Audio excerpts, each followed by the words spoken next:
I hope you're doing well. Thank you for watching another video. My name is Shireen Warren. I'm the founder of Ivy Wild. In this video, I'm going to show you how I straightened my hair, and we're going to have a little bit of a chit chat about my experiences growing up, just so you guys can get to know me a little bit better. Today's Mother's Day, so I've actually pre-recorded this video and then I'm recording the intro now. So yeah, I hope you enjoy the video. Thank you for watching. Enjoy. So I've actually already blown my hair out, and this is what my Crown and Glory currently looks like. So it's super fluffy. I couldn't tell you the last time I actually straightened my hair. Like, it's been a while. I think it's almost been a year. I did say I was actually going to straighten my hair for my birthday, which was the end of February, but I decided no, let's go a little bit longer. Let's not straighten it. Let's leave it. But tomorrow is Mother's Day, and I feel like doing something a little bit different. I feel like treating myself, so I'm going to straighten my hair. Now, let's get this 100% accurate. As long as you're not putting heat on your hair every single day, adding heat once in a while, like once a year, should be fine. So I'm going to be straightening freshly washed hair. I use the Ivy Wild hydrating shampoo and moisturizing conditioner, and then I actually even deep condition. So I really wanted to make sure that, because straightening your hair can leave your hair really dry, and I'm going to put minimal products in it now, I wanted to make sure that my hair strands were moist before I even started this process. So I already blow dried my hair off camera, and I used a little bit of this curl conditioning butter while my hair was wet. So now I'm going to section my hair using a comb. I'm actually sectioning my hair into 3. I said 4, but it's 3. And I'm going to leave the back out because I like to start straightening my hair from the back and work my way to the front. So I thought in this video we'd have a little chin wag, have a little chat. I thought I'd start talking to you guys about some of my experiences growing up. So for this section here that I've got out, so as you can see, I've got my hair into 3 sections. I'm going to use just a little bit of the Ivy Wild Heat Defense Spray. Now on the website you'll see that this comes in a box. In the box there's this spray, so I'm not going to use a lot of this at all. I'm literally just going to spritz my hand with that much for the entire section. Yes, I'm going to part just tiny bits. So yeah, we're going to start with that. Have you guys heard of the chase method? Chase the comb with the straighteners. Chase the comb with the straighteners. So that's why it's called the chase method. So growing up, I went to a predominantly white school, and there were probably, I'd say, 4 black people in my year in total. I really felt that growing up in a white area, going to a white school, I did my very best to try and fit into everyone else rather than trying to understand my own identity. I didn't really understand what my identity was at that point in time. As a young black girl, I think it's really important to be able to see other people that are like you and make friends that are similar to you. There was one black teacher, no sorry, there were 2 black teachers at school, and then an additional substitute teacher used to come in as well. My best friend at the time was a mixed race girl, and she was the closest to me feeling like I could be myself, because a lot of the black culture thing she got 100%. She was coming from the same kind of background as myself. So that was a really special bond whilst growing up, and through her I met other friends as well. Year 7, year 8, I wasn't really attracted to black boys at all. Growing up, my crushes were always based on who I could see in the school, so a lot of the time they were white. So from very early on, my experience has been really different to other black girls, I suppose. I didn't have a proper boyfriend until year 9, which I guess is the right age, isn't it? I don't think that's too early or too late. I think I started to have issues with self-esteem when I realised that a lot of the boys in the years that a lot of the girls fancied always liked the skinny girls or the blonde girls, the white girls. They preferred the white girls. So a lot of the time, the things that I tried to do with myself, my appearance and my hair, mimicked the girls that were seen as attractive in school. I feel a bit funny about straightening my hair and talking about this with you guys, because I don't want you to get the wrong idea. Like, I love my afro hair, I love my curly hair. I literally just fancied something a bit different today. I don't think I fully appreciated who I was and how important it was to be black, how important my identity was, until I actually went to an after school club which was based in a black area. So I was able to then see how black girls interacted with each other on a friendship level, how they did their hair. And this was a an after school club thing that was for boys and for girls, so there was also black boys that came. So my interest in black boys definitely started to arise during this period. I felt like I could be more myself, but I do feel like the black girls at the time didn't see me as one of them, because I was coming from a white area, because I was coming from a white school that they didn't know and didn't identify with because it wasn't in their area. This has always kind of been an issue for me growing up, because I've always felt like, where do I fit? Do I fit in the area that is predominantly white with my white friends, who, by the way, were super duper accepting of me, never had any issues, anything to do with race whatsoever? Or am I supposed to be trying to grow and push myself on the black girls, the black friendships, when a lot of the time they were judgmental and they didn't really see me as one of them? It was a tough spot to be in, I can definitely say that. So we get to college, bearing in mind that my college is still in a white area. However, there's black students coming to this white area to go to the college in question. This was a new experience for me, because it felt like the black was coming to me rather than me always having to go to black areas to feel like I can find my people. I have to say that because my college was literally like 5 minutes walk from my house, whereas a lot of the black students that were coming to the college were traveling 30, 40, sometimes even 50 minutes to get to this college. So I felt like the ball was back in my court. This was my time to shine. This was my time to make new friendships and give people the opportunity to give me a chance and to get to know me, pretty much. It's fair to say that I didn't really make that many friendships there. I think I have one friendship that has lasted from college, and yeah, one friendship pretty much that's lasted from college. And I've seen people that have kept in contact. You know what Instagram can be like. This has definitely been something that I've struggled with, making meaningful friendships. I feel like the older that you get, it's much more difficult to do. I'm open to receiving new friendships, new people in my life, but I've always found it quite difficult to make meaningful friendships.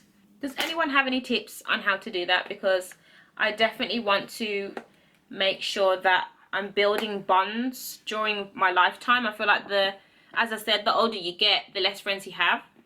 University was a similar experience. So I actually studied architectural technology at university, and as you can imagine, it's very much a predominantly male orientated subject.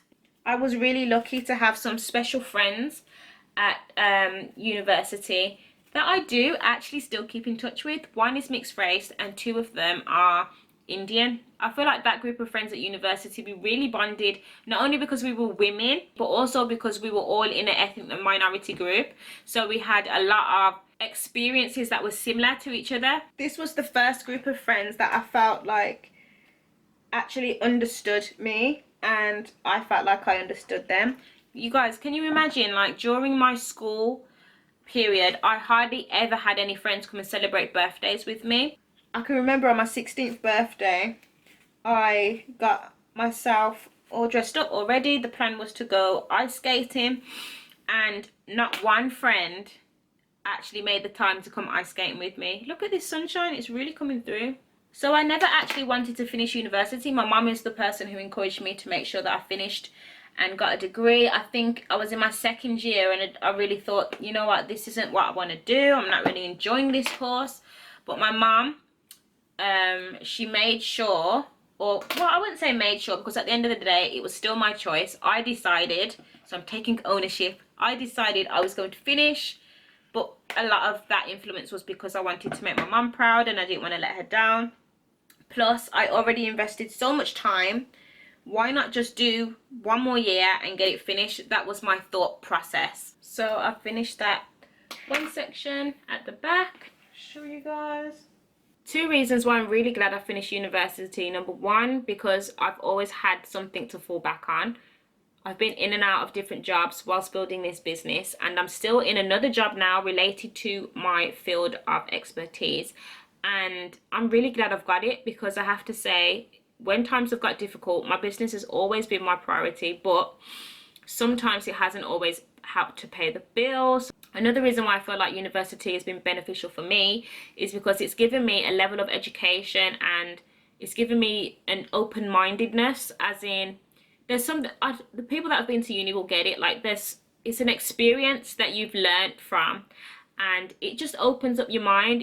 It took me out of my comfort zone, and it forced me to do something that I didn't want to do. Finishing that let me understand that I can achieve something for myself on my own, with my own name, and it gave me the opportunity to break away from family and that kind of thing, and kind of see the world through my own eyes on my own. Every time I get stressed out, I get patches in this area and this area where hair falls out.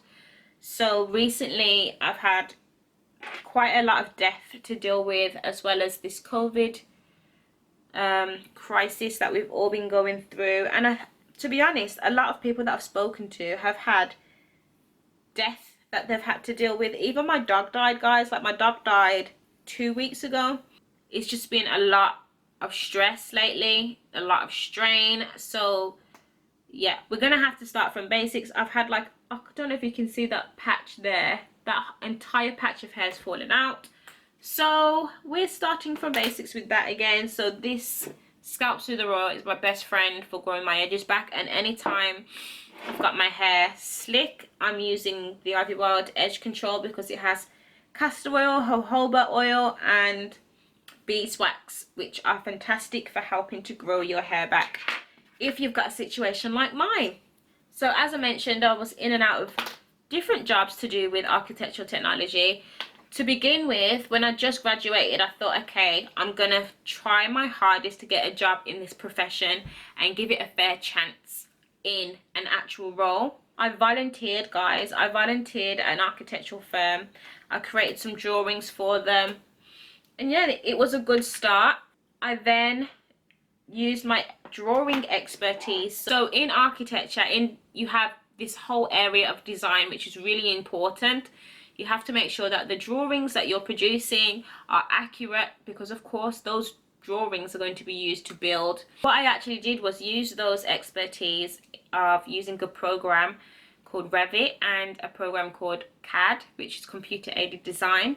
So I used those two programs and transferred my skills from architecture to structural engineering. I know, it's crazy. Who thought you could do that? I worked at a company for about, I want to say, almost 3 years before I decided to quit my job and work on my business. Yeah, it was an amazing experience working in a real office with real professionals.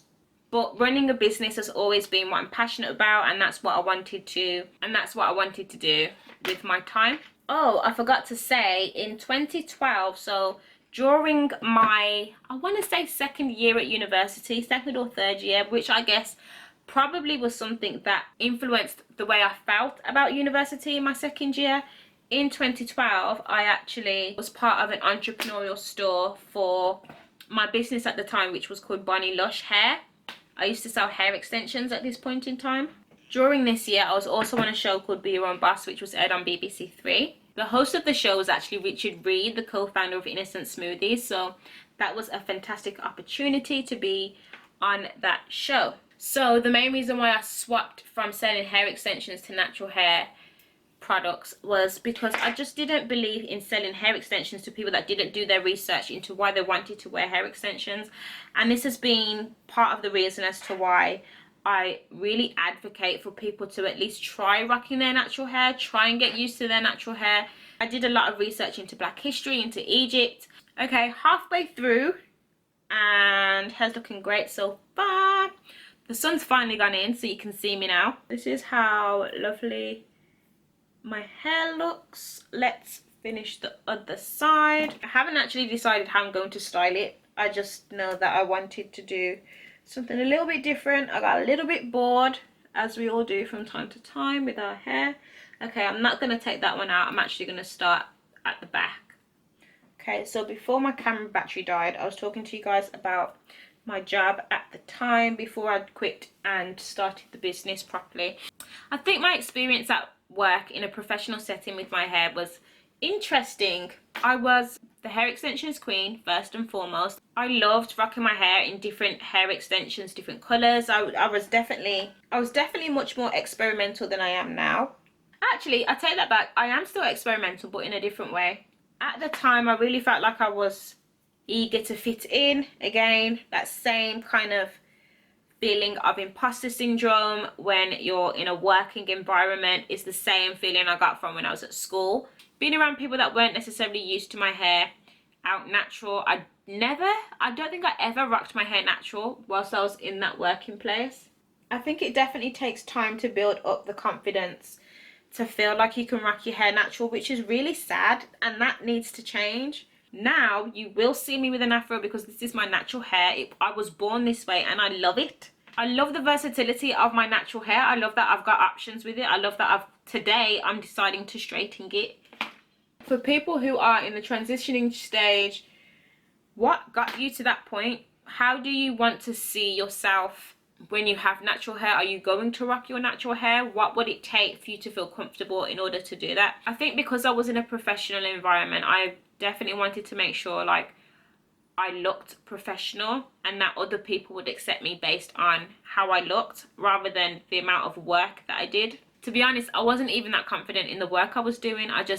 I oozed a lack of confidence in myself, lack of self-esteem, everything you would associate with someone that feels like they don't belong. I definitely suffered with that, and it took a lot for me to overcome that. Starting the journey to understanding who I am as an individual, who I am as Shireen, a lot of that comes from looking in the mirror and saying, I accept you for who you are today.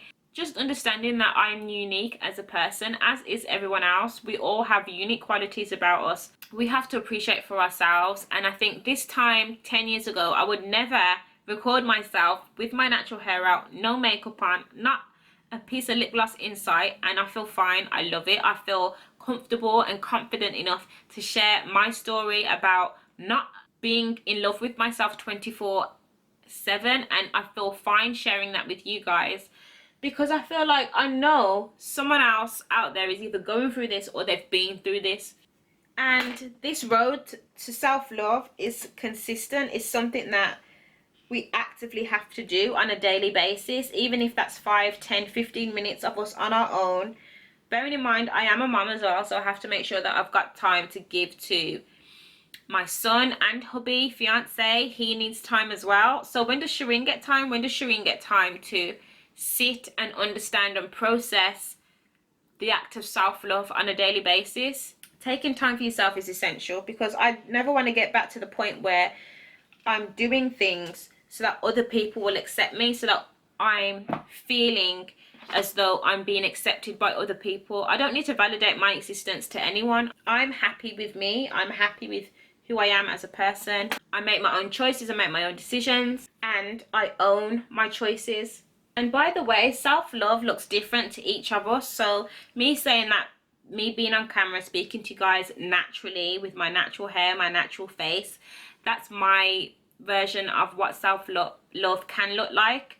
But I think that's different for everyone. If you want to rock wigs, you want to rock weaves, that's up to you. That's your version of self-love. Own that. That's beautiful as well. Make sure that you're doing things on a daily basis that's going to make you feel good about you. Because the world just wants to take so much from us every single day.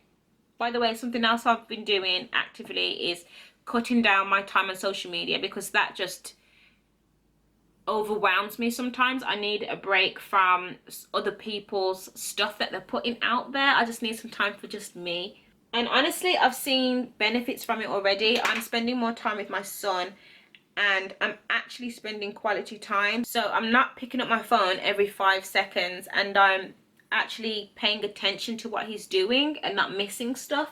So as I said, I definitely feel like the journey of self-love, self-discovery is something that you go through every single day. But I think just to start the journey, the first thing that I started to do was listen to affirmations on a daily basis. It's so important to hear positive messages about yourself, how you'd like to spend your day, and just reminding yourself every single day of white, you are so blessed to be here on this earth.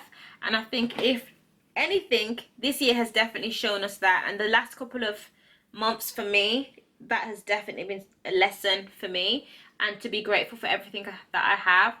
And for me, honestly, sometimes gratitude is a difficult one, because if I'm suffering from anxiety of the future, if I'm worried and depressed about the past, I'm not grateful in this very moment. That means I'm not appreciating everything that's happening for me in this very moment. So just focusing on small things like taking in a deep breath of air. I'm so grateful for that. Like, I don't tell my body to do that ever. Never, not once. And it knows what to do at the right time. Starting with the smaller things, building your way up. And even if just setting a goal for yourself is too much at this point in time, just be gentle with yourself, be patient with yourself, and just start somewhere. And for me, I think starting with affirmations on a daily basis is gold. I've actually come across black girl affirmations, so I'm coming to the end of the straightening process. I've literally got just this much left. I feel like this took about 40 minutes. I hope I haven't overshared things today. I'm usually a little bit private when it comes to personal life, personal experiences, but you know what, I've decided, you know what, you live once, let me share a little bit more than usual. I'm hoping that someone else will be able to relate to where I'm coming from and my experience. I hope that I can be a bit of inspiration, a bit of motivation for somebody. You can get this brush on the Ivywild website. I cannot wait for my hair to be this long, unstraightened. I'm going to put a little bit of the Ivywild Scalp Soother Oil on my scalp around my edges because they need saving right now. Comes with this little pipette, so I'm literally just going to put a little bit here.